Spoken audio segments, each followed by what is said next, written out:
time just to say we are in Matthew 14 tonight, so you can study right along with us. If you don't know this, if you're on our website, click on the Bible on the left-hand side, and you can. It's a YouVersion Bible. You can use that or have your own Bible.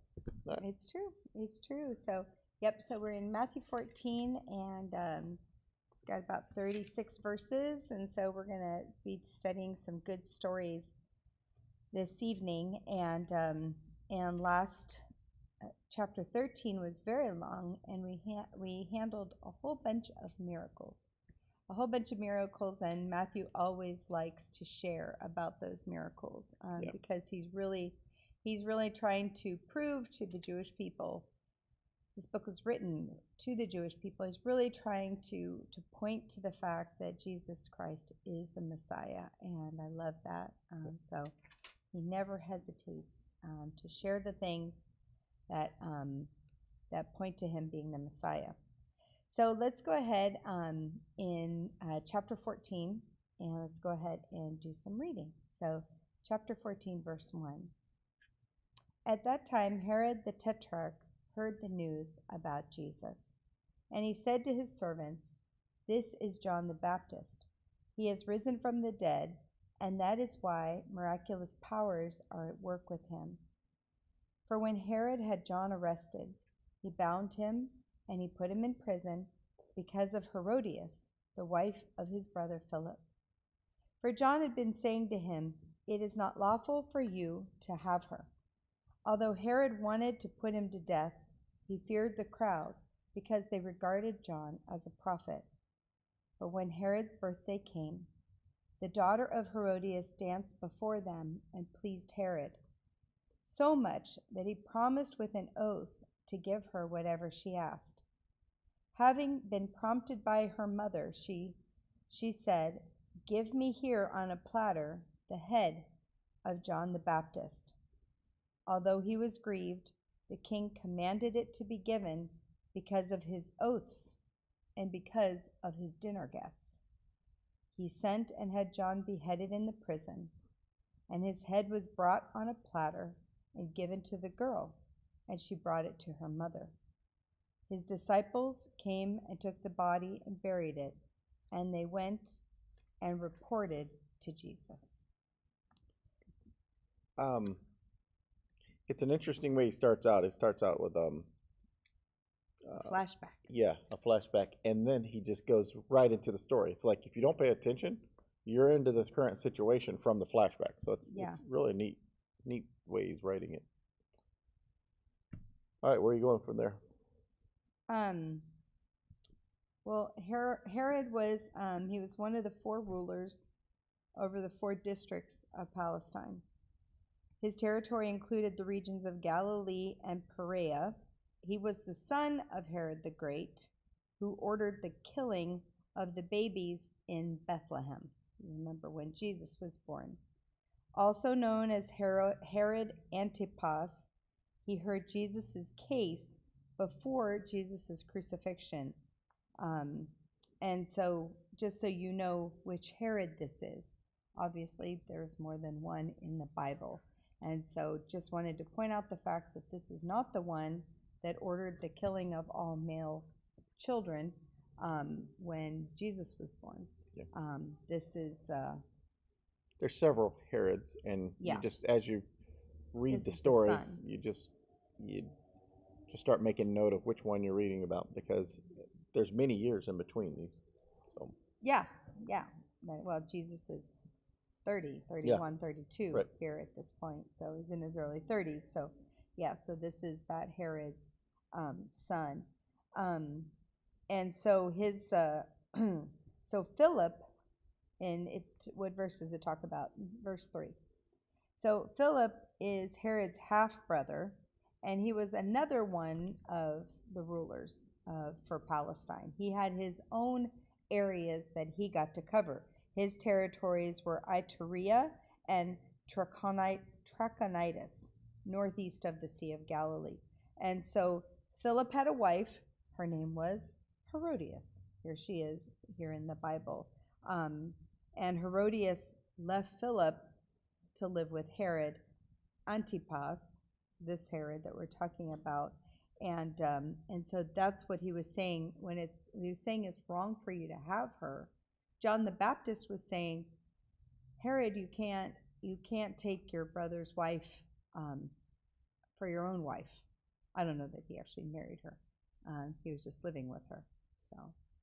So John the Baptist told Herod, who was a ruler, that he was doing something wrong.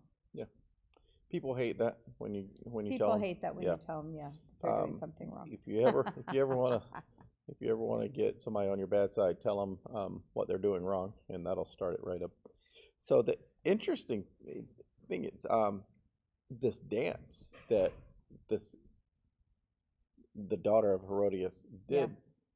And people always have these different ideas of this dance that must have been so either sexual or extremely well done or whatever your concept is. He made this promise, and then because he made this promise and she asked for the head of John the Baptist, he had to go through with it. So no matter what the dance was, that we can all have our thoughts on what we think made him make this promise to half the kingdom or whatever. That's crazy in the first place. But whatever it was, he made that statement. And then when she asked for that, all of a sudden, this powerful man is too weak to say, "Oh no, I'm not taking somebody's life for this." No, instead, and he's not all of a sudden he's all righteous because he did steal his brother's wife. I mean, it's not like this is a righteous guy saying, "Oh no, I gave you my word, I got to stick to it." No, it was all ego. It was all weak. He was a weak leader. He couldn't say, "You know what? That request is out of the question. I mean, I know that I said what I said, but I'm not taking somebody's life." That's all he had to say. But no, too weak of a leader in that sense. His ego, because everybody was around listening to him going, "Ooh, are you going to go through with this? Come on now, and keep your word," you know. And he could have said, "No, there's no way I'm taking somebody's life for a dance," right?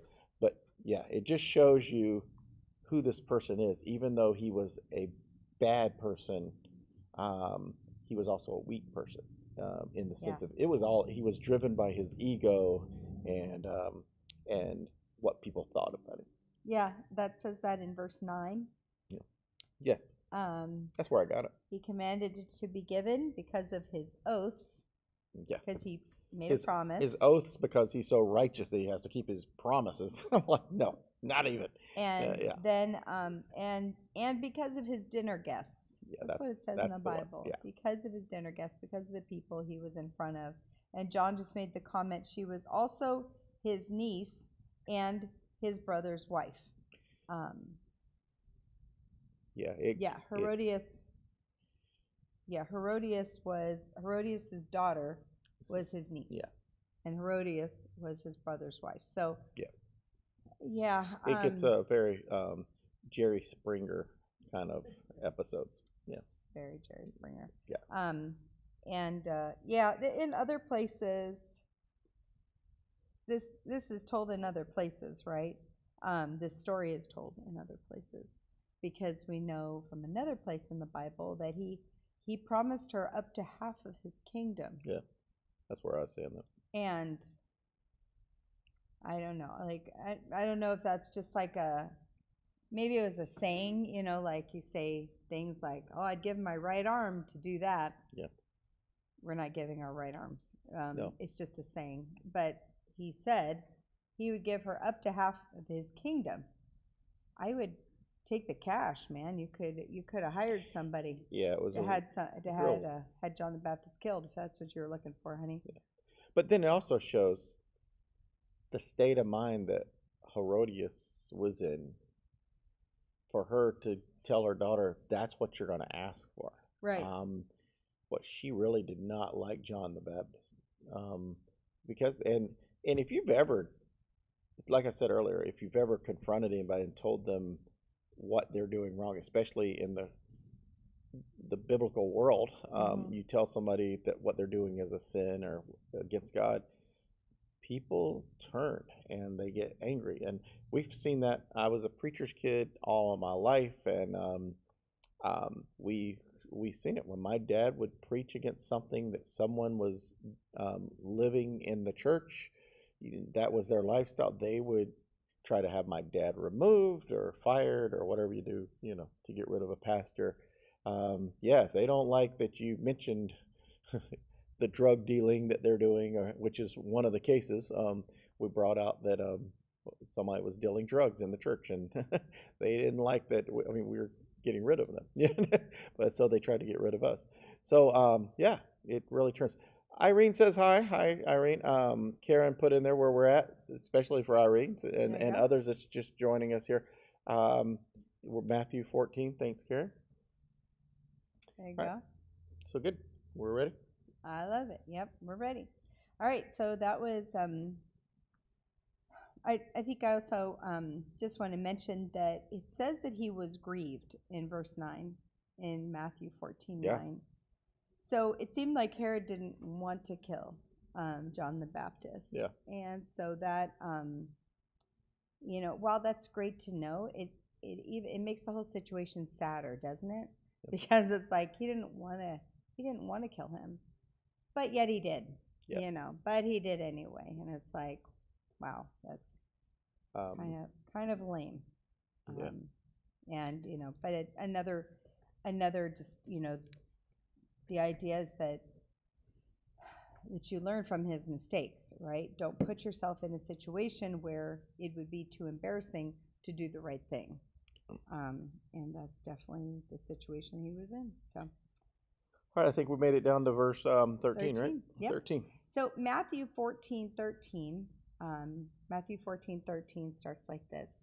Now when Jesus heard about John the Baptist, he withdrew from there in a boat to a secluded place by himself. And when the people heard of this, they followed him on foot from the cities. When he went ashore, he saw a large crowd, and he felt compassion for them and healed their sick. When it was evening, the disciples came to him and said, "This place is desolate, and the hour is already late. So send the crowds away, that they may go into the villages and buy food for themselves."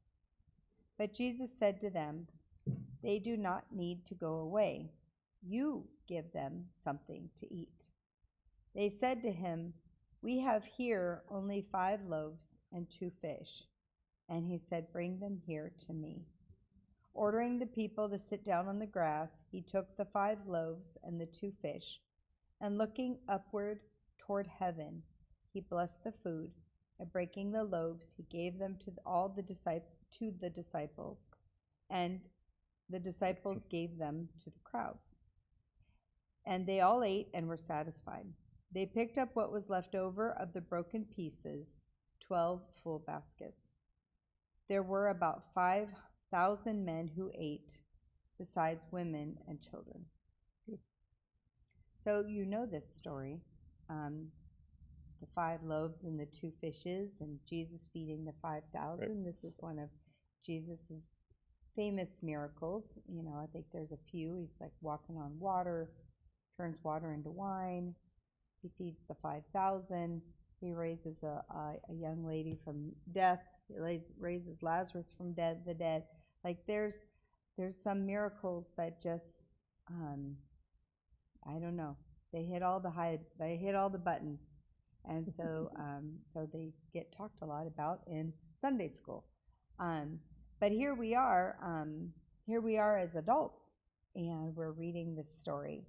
And John says this story is also in Mark 6:18 through 29. Yeah, we learn different things in Mark. Like it was actually a little boy's lunch, that was the 5 loaves and the 2 fish.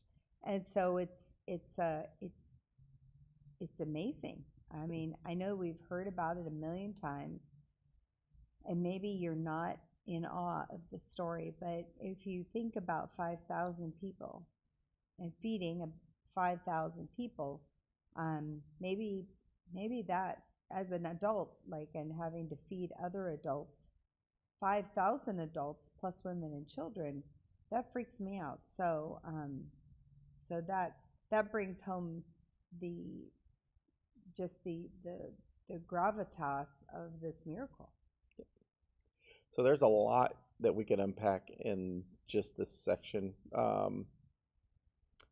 There's a lot of questions, a lot that we can answer, a lot we just can't. Like you're saying, we know this little boy based on the Mark telling the story. Yeah. We know that there was a little boy that brought some food. So why did he have that food? Did his mom pack him a lunch? Did he say, "Hey, this looks like it's going to be a long day. I'm going into the refrigerator and grab some food before I go"? No, they didn't have refrigerators then. But for some reason, this kid had the fish and the loaves. So seems like the only person that was prepared for a journey, and so he knew he's not coming back home soon. The way I look at it, but there's another thing that we always overlook: who brought the baskets? See, the fish is one thing, but somebody brought those baskets, because we know that they had 12 baskets left of things left over. So those are the ones. I don't know that one. I know people. I've heard different people's opinions, but if these people were following Jesus, people were carrying baskets. So, and I know that was in the culture. I get that. I've heard that before. But if you're at some point, you just drop the. Yeah, I guess. But they didn't have any food in those baskets. But maybe clothes. Who knows? So anyway, so that's just the way my brain works. I think of these little things. To me, it seems like Jesus was trying to get away. His cousin had just been put to death. This great man, John the Baptist, in a gruesome way. There's something that Jesus knows that others did not really understand at that time, and that is John the Baptist went to paradise. So Jesus knows where he's at. He knows that John left here, but he's not dead. He's in paradise right now, and that's great. That's a great place to be. And knowing that eventually Jesus is going to die on the cross, raise him from the dead, and he's going to be in that first group that goes to heaven. So that's all in the plan. So Jesus knows that, but at the same time, Jesus is still human, and this is someone he highly respected, a great prophet, a great man of God. Yeah, and cousin. And it seems like Jesus just wanted to get alone on the human side of him, to just be able to maybe just process this, to me. But then this crowd comes around, and they're like wanting to see Jesus because he's doing these miracles, he's doing all these teachings. So they're following him.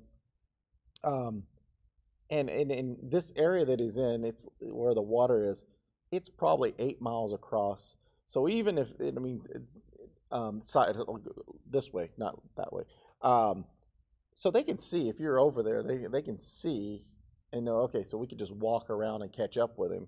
So it's not like he's hiding from them, because he knows they can see him and follow him. So this group just goes around, follows him, right? So this is the kind of things that I think, okay, Jesus didn't say, "Hey, I'm trying to get away from you people, leave me." No, he goes ahead and goes out and says, "This place is secluded." This is where he stayed in this. But Jesus said to them, they do not need to go, because the disciples are wanting to send them home because it's getting late and they've been there all day. They do not need to go. Give them something to eat.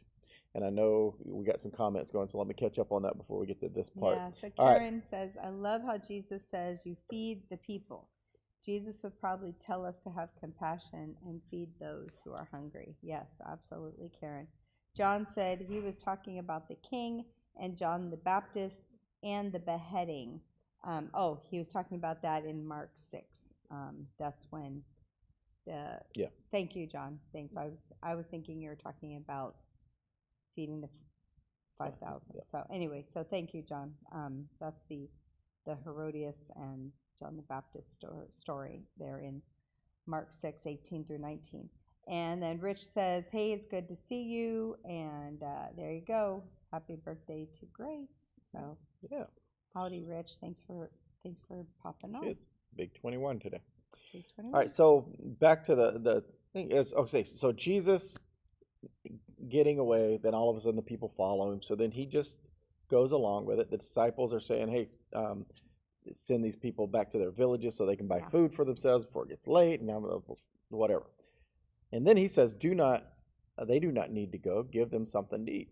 And this is a great representation, I believe, a great representation of the church and our relationship with Christ. I think this is an example for us, and it also probably is an example of how we really respond when God calls us to do things. I believe that Jesus is going to call the church to do things that we think that we cannot do, we cannot handle. It's way beyond our reach. We don't have enough resources. We don't have enough whatever, volunteers. We don't have enough. And I think that's an excuse every time. It would be great to be able to do this, but we don't have enough money. Go to any board meeting and you're probably going to hear those words. We don't have enough money. We don't have enough volunteers. We don't have enough. We don't have enough. This right here is a great example because he says, they do not get, you give them something to eat. And then when they complain and say, we only have these 5 loaves and 2 fish, he says, bring those to me. And it's like, bring whatever you have, your resources that you do have, the little bit that you have, your willingness to do what God wants. Maybe that's it. Maybe you have the desire to do ministry, but you don't have all the resources. Bring that to Jesus. Whatever you have, even if it's just your desire to do it, bring it. He then multiplies it. And then he doesn't multiply it and just hand it to the people. He says, here, I'll show you guys how this works. Bring me those fish. And then he starts handing it out. No, it's like what Karen was talking about. He commands them to do it. Well, why is he commanding them to do? Be part of what I'm doing. I'm going to bless it. You're going to hand it out. Mm-hmm. You're the church. You're representing me. I'm providing to you. You go do the ministry. And I think it's a perfect illustration of us as the church. He's using the disciples to make that. And in this perfect example of feeding the people. These are the sheep that we're always talked about, the sheep and the lamb. We hear that throughout. Well, that's what he's talking about. Jesus is the head of the church. He's the head of the body. He provides to us. He's our provider. And then we go out and do the work. So I think we just study that. Like I said, there's a lot in there, but that's just one of those things that I pick out of this that just says, this is a great example for us to just always don't whine and complain because we don't have enough. Take what you have to Jesus and let him bless it, and then go do what he says to do. Yeah. So I don't. So what do you guys get out of this story? As an adult, it can't be different than what I just said. No, it can't be. There's probably a million different things you can pull out of it. I think there's a lot of different applications to this story as we read it as adults, and understanding the time and the place, and Jesus was mourning, the death of his cousin and a well-respected friend, and so what does that say to you? That he felt compassion for the people and started healing them and feeding them, and so it's great to read these stories as adults, and then we get to see like what it is that God is saying to us today. Or we're going to read this next one. Like what does the next story say to you? Because definitely, like I was saying, it surely seems like I get different things out of it. But definitely, I get from this story, getting just what Pastor Paul was saying is like bring your little bit and let him expand on whatever you bring to him. So, and if you were studying this, just to throw some ideas out there, it's what did the 12 full baskets represent? I mean, that's something we probably won't cover that today, but there were these leftover broken pieces, enough for 12 baskets after feeding the 5,000. Which we know there was more than 5,000 people. Because there was women and children. 10 to 15,000. And because it says 5,000 men, besides women and children. So we got 12 baskets. What does that mean? What's the significance of the fish and the bread? I mean, you can just really look into the story, and it's just so much more there. If you really wanted to study it, those are some good things. Or you can make comments if you already have an answer to those. Yeah. But yeah, I think that's enough for dissecting that. It's a great story. Let's Oh go to wait, the 12 tribes of Jewish people. Oh, that's good. yeah, 12 baskets, 12 tribes. yeah, Yeah. 12 disciples. Yeah. Yep. 12 Each apostles. disciple got a basket. Each tribe Their got a to-go basket. box. Yeah. Their to-go basket. Yeah. Yeah. Yeah, but yeah, you're definitely right, Karen. It could represent that. It's represent that. There's something that's a whole study just on what that could represent, because it does. All these numbers, all these things have something to represent in the scripture. Yeah, all represent something. Yeah, Jesus doesn't waste a word here. So let's go on to Matthew 14:22. So Matthew 14:22 tells another famous story about Jesus, and so let's go ahead and read that together. Matthew 14:22. Immediately he made the disciples get into the boat and go ahead of him to the other side while he sent the crowds away. As he sent the crowds away, he went up to the mountain by himself to pray. And when it was evening, he was there alone. But the boat was already a long distance from the land, battered by the waves, for the wind was contrary. And in the fourth watch of the night, he came to them walking on the sea.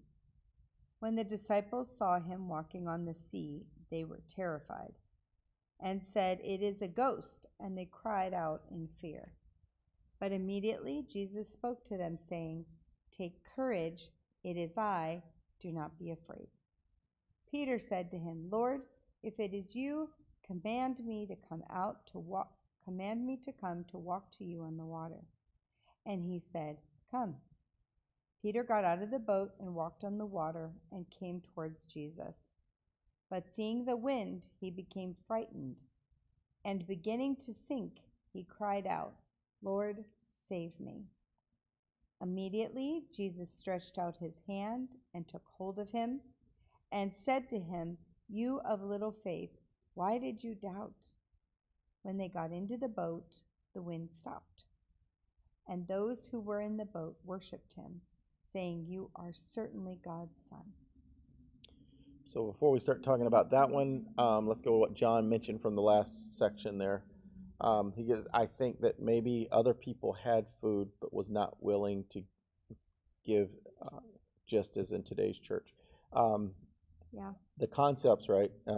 It's not scriptural, so it's nothing in the scripture that says that. But saying that, there are a ton of people who believe that back in that time, the culture would put fish, loaves of bread inside their clothing for these journeys or for walking. This is what they believe. It's not a scriptural thing. It's just people trying to.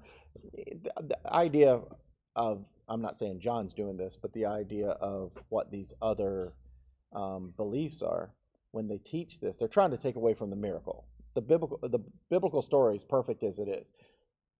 There was these fish and these loaves, and God blessed it. Boom, end of story. These other people that are trying to say, oh, there was other people had food in their clothes, and then when they saw the little boy give it, he was a great example, so they all started pulling out this food. There's over 5,000 people. There's not enough food, even if 1,000 of them had food. I mean, there's just not enough food. I mean, it's not going to work. The math's not going to add up. So, and how many people are carrying that much fish? And I don't know if you've ever fed 5,000, or it would be, like we said, it's multiple times that. Yeah. Because of the women and children. John himself has cooked for what was it, 2,000 people? So 2,000 hamburgers in a day. I mean, there's a lot of food going through just for the 2,000 we were serving. So you can imagine what's going on here. So there could have been people that had food and wouldn't share it, but not to the belief of this other belief, which is there was no miracle done. Everybody just started all of a sudden saw this little boy give his fish and bread out, so now they're all doing it. I Yeah. definitely don't believe that. But could other people have had some food? Maybe. Yeah. I mean, there's a lot of people Well, there. if there were moms, then Yeah. they, they brought granola bars for their kids or fruit Yeah. snacks. So, kidding. but the disciples But said they brought snacks all for they their could children. find. So the disciples obviously went around looking for people that would have had food with them, and the only food that they came to Jesus with was those fish and loaves. So it's a good point, though. I mean, it's because you got to think like this. You got to think all these people came out here with nothing. I mean, seriously. But it's like we were saying earlier about the reason we canceled last night. When things happen rapidly, all the things don't fall into place. So when people saw Jesus and they began to follow him, they just started following him. I mean, they didn't go and say, hey, we have to prepare meals, we have to do this. They just, hey, Jesus is going that way. Let's go, kind of thing. So with that in mind, so now we can get back to what you were just read. Walking on the water. Yeah.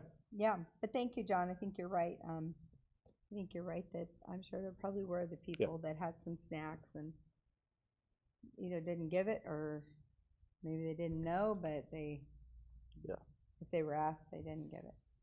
But that's why that little boy gets so much credit because he did give it. All right, so walking on the water. So you saying that after this great miracle, that's when he puts them on the boat. Yeah. Sends them out in the Sea of Galilee. And then he goes up the mountain to pray. And so again, he's showing us by example of taking time alone, taking time to pray by yourself. But I'll stop you right there. What is going on right now? Storm. Before that. Feeding They just fed 5,000 people or more.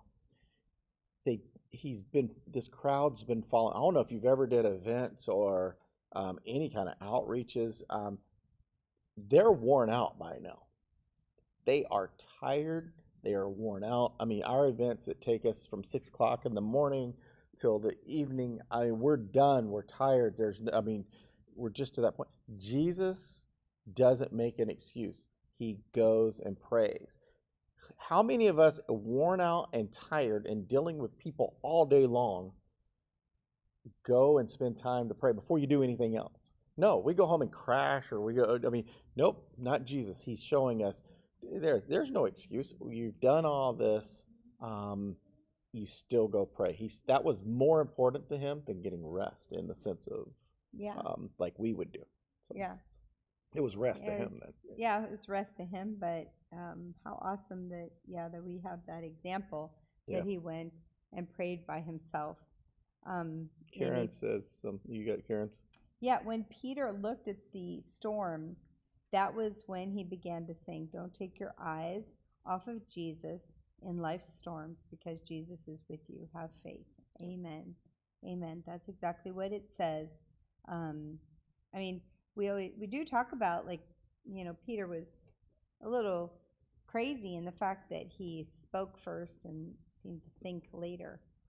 He was one of those outspoken people that says what he thinks, and so we tease him about that. We tease him about just his impetuousness, but he was also incredibly brave, and he would often ask the questions that people were afraid to ask. And here, out of all of those guys in the boat, he was the one to get out of the boat. And so we give him a lot of credit for getting out of the boat, because that was a big thing. But then, like Karen said, but then he looked around to the circumstance, to the terrifying. He's like, what did I just do? I'm sure you've been there with Jesus. You take a leap of faith and you're like, what did I just do? But yeah, you're right, Karen. All he had to do was put his eyes back on Jesus. And too late then. Boom. So John wanted to finish up what he was talking about earlier, and just re-explaining that. He was just showing the greed of the people not willing to give up their food. And I get it in church. God blesses us with finances, but everybody gets all upset if you ask them to tithe it, But it's not really us asking; it's God asking because God gave Yeah, it no, to you. God will. So yeah, God will deal so with no, you. good point. That's really good. Okay, so let's go back to just to break down this little story. If you've ever heard Norman Moore preach this sermon, which he preached this sermon just before we rented out the Rose Bowl Stadium, and it was such at our church in Stanton. He preached it, and it was such an impact on us. I wrote about it in my book, Faith of a Mustard Seed, because that sermon was at the right time, the right place for us, and I'll never forget it. And I called him up and I said, "I'm going to use this. I'm going to use this sermon," and he gave me permission to. So that was really good. I love this. I think he's the only person that's ever brought this details out that I've ever heard of, but it's really good. But as doing that, a couple of things. This is not Norman's part of it, but if you read in Mark, it kind of tells the story. It's something interesting to me. Jesus went to pray, and then he prayed for a long time, so long enough that these guys were way, way beyond him. And it's in the fourth watch, which is nearly morning time. So this is very late. That's the concept that just blows my mind. They were up all day and then here all night, and then he goes out and walks on the water. But in the book of Mark, it says he didn't intend to stop. He was going to meet them on the other side. He was going to pass them by in a storm as he's walking on water. I mean, that's something that we don't get here, but just to think that Jesus wasn't going out to rescue them in the storm. He was walking to the other side. That was, and that's another one of those things. You can study that. Wow, Jesus was just going to pass them by. Because why? He wasn't worried about the storm. The storm was no biggie. But, it could be other reasons too, but that's just my concept. So the fourth watch of the night, that's coming up on morning there. When this is another one that catches me. The disciples' first reaction was, "It's a ghost." I don't know what the idea of ghosts were back then, but how many adults do we know today that the first thing they say is, "It's a ghost"? And just for that to happen with these grown men in a boat in the middle of the water in a storm, to think it's a ghost because walking on the water, it's like you didn't want to think it was an angel, or you didn't want to think anything else. It was a ghost. So that, to me, that's a whole study in itself too, just to find out what did people back then believe about ghosts. Now we know that when Peter, no, they said angel back then. No, I was going to say that when Peter knocked on the door, they thought it was his angel, but that's his angel, not a ghost. So that would be interesting to see. But further down, this is the story of Peter, and this is where Norman Moore talks about this.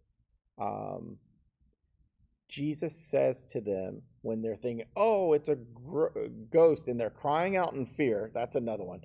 Crying out in fear. And then Jesus says, "Take courage, it is I, do not be afraid." Peter responded and said to him, "Lord, if it is you, command me to come." And Jesus said, "Come." I mean, like Tina was saying, this you kind of do these things and you realize what you said. You're like, "Oops, what did I just do?" Peter, remember how many people were in the boat? All the disciples? Yeah. Only one's doing this. Even though we put down Peter, even though we think that this guy has an ego the size of Texas, or whatever you want to say about him. I mean, he's always putting his foot in his mouth. This guy did it. He said to Jesus, "If it's you, then tell me to come, because I want to do that too. I want to walk on water." And Jesus says, "Come." Yeah. Peter gets out of the boat, begins to walk on the water. There's only two people ever to walk on water. Ever. It's Peter and Jesus. Peter, I mean, he's just like us. It's Jesus we can understand, but Peter, so he did it, and he's going, and then he gets there, and with that, remember the storm's still there. The storm hasn't stopped. Yeah. And then the waves and everything, and like Karen said, he took his eyes off Jesus and started looking at the storm, but then he began to sink. And this is where Norman Moore pulled this out that I don't think anybody else, I've never heard this. When he began to sink, he cried out to Jesus, and the Bible, read it for yourself. It says that Jesus ran to him. It ran and ran and ran to him, right? No, it doesn't say that. It says he reached out. He just reached out. He didn't have to walk. He didn't have to run. All it says is Jesus reached out. And so Norman Moore does this amazing thing. He has somebody come up, and I reach out my hand. He reaches out his hand, and you grab hands. He goes, that's how close Peter was to Jesus while he was freaking out, while he was in fear. It's like the closer you get to Jesus, Satan does everything to get you off course. Just imagine how close you are to Jesus when you begin to give up. Yeah. When you begin to take your eyes off of Jesus and start looking around at, oh, well, I can't do this. Well, guess what? You're just an arm's length away from being there. So go ahead and go all the way. Meet Jesus all the way. I thought John put something, but that was the last one. All right. So anyway, when he got, and I'll just make 2 more comments on this, and then I'm done. I promise. The one comment he made to Peter: "You of little faith, why did you doubt?" That's to Peter, who just walked on the water, got out of the boat, walked on the water. That's to Peter, the guy that did it. You know who I don't want to be? The ones he didn't talk to when he got back in the boat. It doesn't, I mean, he just got back in the boat and the wind stopped. Yeah. I don't want to be one of those guys who Jesus was walking on the water. I had an opportunity and I did nothing. I mean, Peter got a little, hey, why'd you stop doubting? You were so close. Yeah. Those guys in the boat, nothing. Yeah.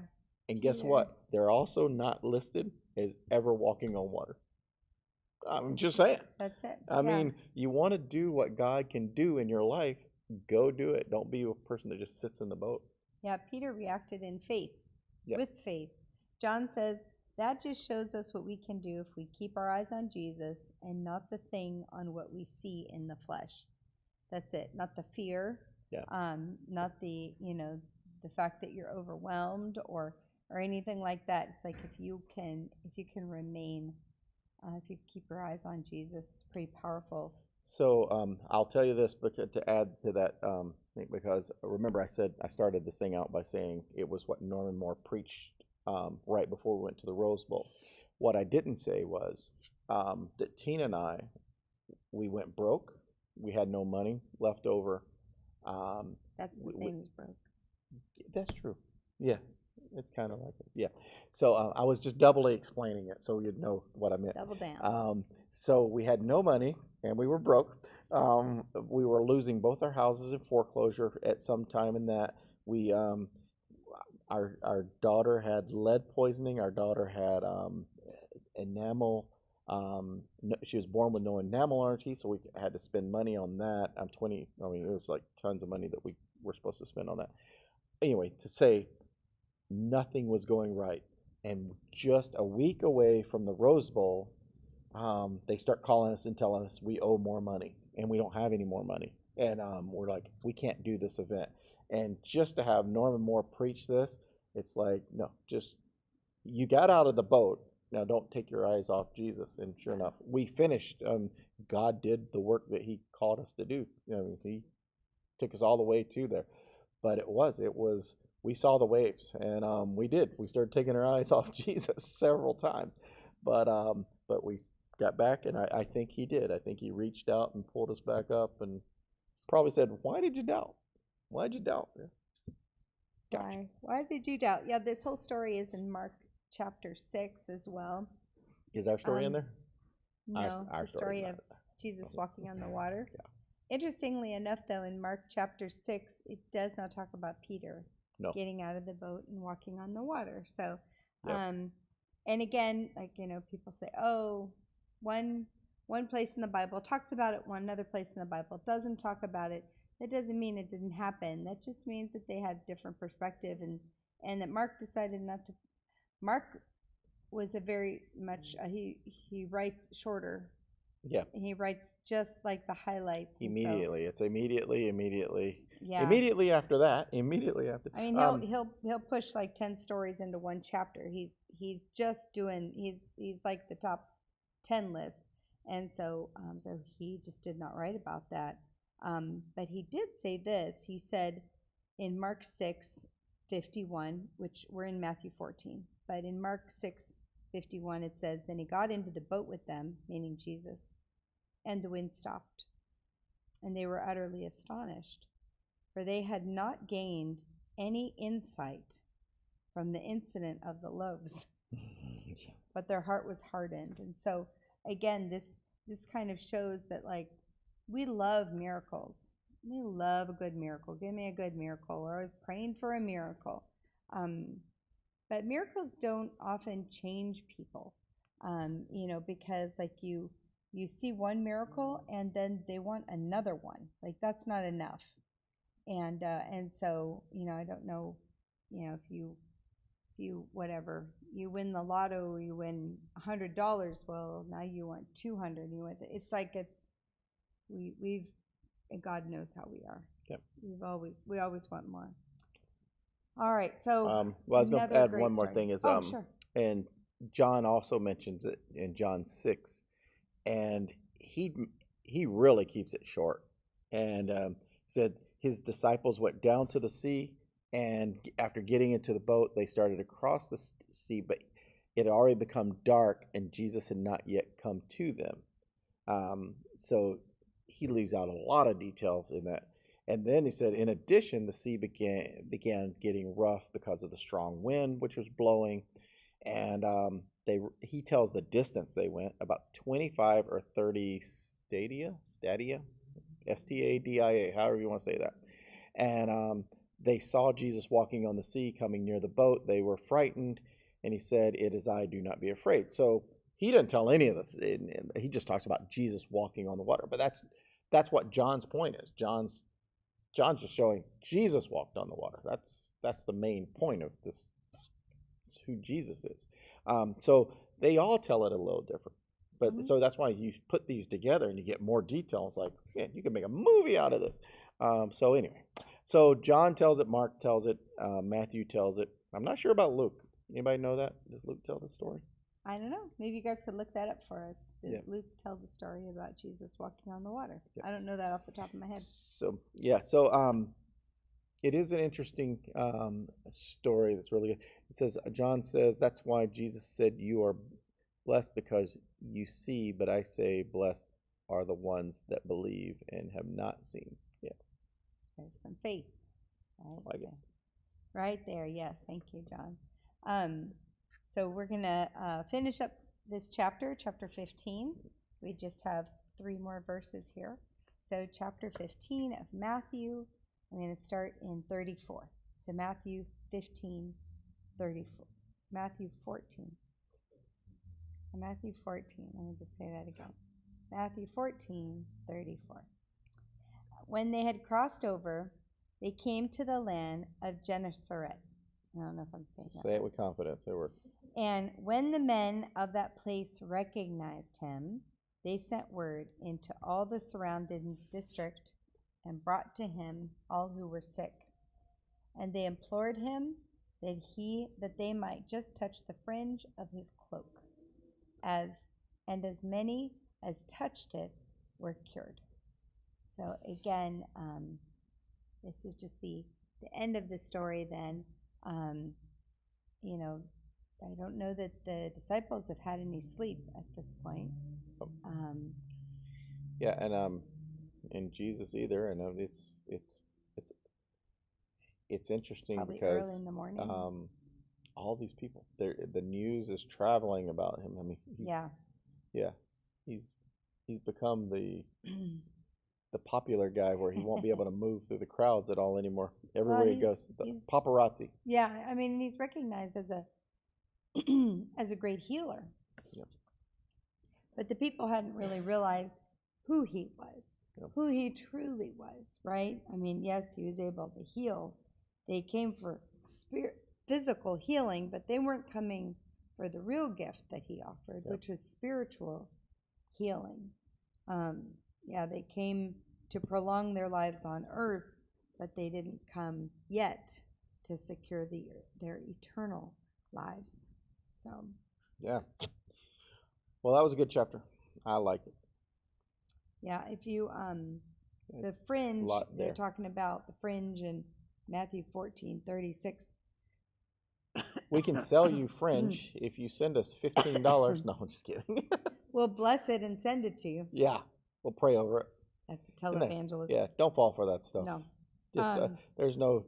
It was the fact that it was Jesus. It had nothing to do with the cloth, the clothing, the fringes, any of that stuff. It's the fact that it's their faith in Jesus and the fact that Jesus has mercy and healing them. Yeah, you can also not the clothing. You can bless your bathrobe. You've got power in the name of Jesus. So, but Jewish men wore tassels or fringe on the lower edges of their robes according to God's command. This is Deuteronomy 22. And so by the time Jesus rolled around, these tassels were kind of seen as a representation of holiness. Like you were gods. You were gods if you had some pretty tassels on the bottom of your robe. And so it's kind of a natural thing that people would reach out and want to touch his robe, or they say like the edge of your robe, which would be the fringy part. But as we talked about before about the woman with the issue of blood, and she reached out and she touched the hem of his garment, the healing didn't come from the garment. Yep. The healing didn't come from the garment, right? It came from. And Jesus made clear. He's like, he felt that go through him. So yeah. It's not about the garment. It's about the faith. Yeah. She had faith. Yeah. He said, "Woman, your faith has healed you." Right. And so, that's what I'm saying. You could touch a bathrobe. You need Jesus. It's not about fringe. Although it's lovely on a nice leather jacket, not about fringe. I just want to tell you guys this because you can't see it. There's, even though our counter says there's like a few people on one, our counter is right from the server. So there's something wrong with our counter. There's nearly 50 people watching right now. So just so you know, I've seen them the whole time. I just the counter's a little off. I gotta find out why that is. But on the server counter, there's like 50 of you out there, so thanks for watching. Thanks for watching. I know you're on the websites and stuff and you don't see all the chat features because that counter's correct. I see that counter's correct, but the other one is off. And yeah, that's cool. I love being surprised like that. But I saw you guys earlier. I just didn't say anything because I looked at the server because the counter just looked off today. So thank you guys for that was Matthew 14. Matthew 14, and we guess which one we'll be in next time. Matthew 15. Imagine that. All right. Well, thanks you guys.